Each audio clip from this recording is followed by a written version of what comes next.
DAIN is the Digital Activist Inclusion Network, and the digital activist part of that is what's really unique about our project. Digital activists are volunteers that are from local target communities who go out and work with members of the public experiencing digital exclusion and help them to explore what might be of interest to them and why they should start using technology. So they have the ability to go and explore interests that have nothing to do with technology and find that individual hook that might just tempt them for the first time to start and get online. Digital exclusion nationally refers to the 8.4 million people who've never been online, but we adopt a broader definition than that because there are many people out there that may have been online once or twice but feel it's not for them and that it has nothing to offer. So it's an even larger percentage of the population than that we've been working with. Well, I hope that the long-term impact of our project is multiple, really, in terms of the impact on the beneficiaries that have been directly involved in the project, and that's the volunteers that have built skills and experience and confidence that I hope will continue to move them towards employment. Many of them have already moved into paid work, further education, and have gone on to do other voluntary work as well. The community members that they've been helping, we hope that learning journey will continue and they will continue to use technology to improve their lives. And also as an organisation and all the partners that have been involved in the project, we've learnt a lot too, and now we're looking at how to embed that learning into our everyday practice.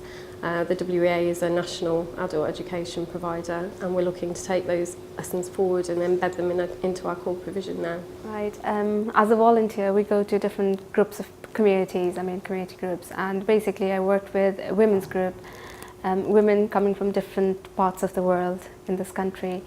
And there are some people who have not, been digitally included. They have not touched the computer yet. And there are some people, one of the incidences where there's one lady who was interested to know about computers but have never touched the computer. So it took me some time to make her confident even to touch the computer, I had to hold her hand to make her comfortable touching the computer, those sort of things. And some of the people, they were very keen to know about the news from their countries, and they were very excited when we showed them we can get the news we can go to their websites and go through the news from their respective countries. So this sort of simple little things make the difference in their lives. Well, I've been a volunteer for about 18 months now, and most of my work's either been done in outreach, where we set up a station, if you like, on a certain day for a certain time in the week, or it's a fixed point. I work in the library, and the library has quite a large waiting list of people who want to go on to computers or use computers for the first time. And most of the people that I see are probably 50 plus, and they're often people who have never really been involved in computers, but they can be quite intelligent people, and they feel that they're being left behind by the pace of technology. And because I'm not too far away from their age range, I find that I can relate quite well to what they're looking for.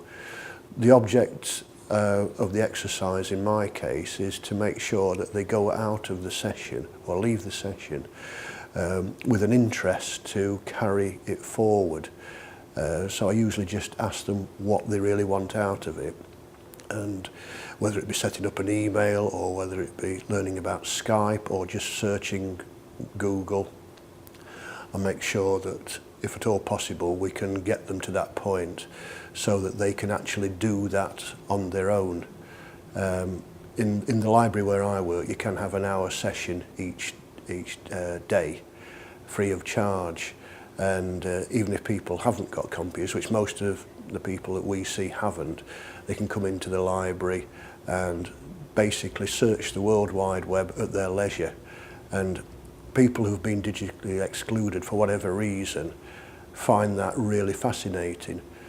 Possibly you or I, we're sort of old hats and we don't realise that, there is a lot out there. We just get focused on what we want to look at, but they don't know anything about it. So I like them to sort of walk out of the room feeling confident that they can come back and use a computer or have another session. We do 2 sessions with people if they want them, and spark their interest and get them on the first step of the ladder to take it further themselves. If I don't achieve that, I sometimes feel that I have let them down. So my focus is to use the hour to its full, to get them to a position where they have got some satisfaction out of being there and learning knowledge which they wouldn't have known before.